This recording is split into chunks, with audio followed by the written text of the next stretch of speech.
கவியரசு கண்ணதாசன் அவர்கள் ஆலயமணி திரைப்படத்திற்காக எழுதிய தூக்கம் உன் கண்களை தழுவட்டுமே என்ற பாடலின் வரிகளையும் அப்பாடல் உருவான கதையையும் இப்பதிவில் பார்ப்போம். கவியரசு கண்ணதாசன் அவர்கள் அவரது வழக்குகள் விஷயமாக சென்னை உயர்நீதிமன்றத்தின் மிகச்சிறந்த மூத்த வழக்கறிஞரான வி.பி. ராமன் என்பவரை அடிக்கடிக்க சந்திக்க போவார்.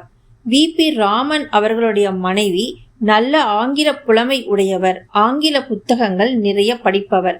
அவர் படித்த ஆங்கில புத்தகங்களில் உள்ள கருத்துக்களை கண்ணதாசனிடம் பகிர்ந்து கொள்வார். அவ்வப்பொழுது கவிஞரும் மிக்க ஆர்வத்துடன் அதை கேட்பார். ஒருமுறை தான் படித்த ஓர் ஆங்கில கவிதையின் 2 வரிகள் தன்னை மிகவும் கவர்ந்ததாக வழக்கறிஞரின் மனைவி கவிஞரிடம் கூறினார். அப்புத்தகத்தில் இராணுவத்திலிருந்து வீடு திரும்பிய கணவன் நிம்மதியாக தூங்க முடியாமல் போர்க்காட்சிகளையே மனதில் நினைத்து கொண்டு மன உளைச்சலால் தவிக்கின்றான்.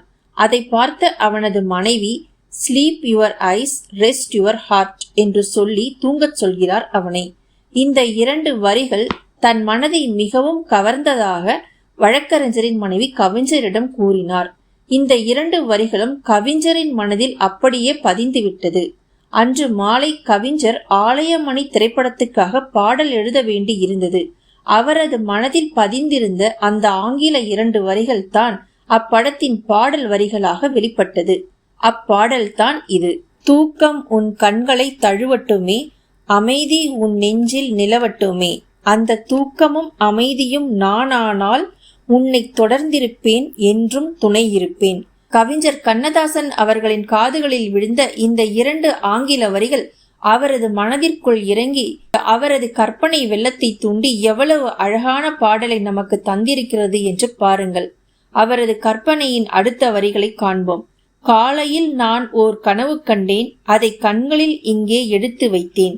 எடுத்ததில் ஏதும் குறைந்து விடாமல் கொடுத்து விட்டேன் உந்தன் கண்களிலே. மனமெனும் மாளிகை திறந்திருக்க, மையிட்ட கண்கள் சிவந்திருக்க, இருகரம் நீட்டி திருமுகம் காட்டி தவழ்ந்து வந்தேன் நான் உன்னிடமே. இந்த பாடலில் இடம்பெற்றுள்ள கவிஞர் கண்ணதாசன் அவர்களின் சொற்களும் விஸ்வநாதன் ராமமூர்த்தி அவர்களின் இசையும் எஸ். ஜானகி அவர்களின் கொஞ்சம் குரலும் தூங்காத எந்த கண்களையும் தூங்க வைத்துவிடும் என்று சொன்னால் மிகையாகாது அல்லவா? கண்ணதாசன் அவர்களின் வேறொரு பாடல் விமர்சனத்தை நாளைய பதிவில் பார்ப்போம்.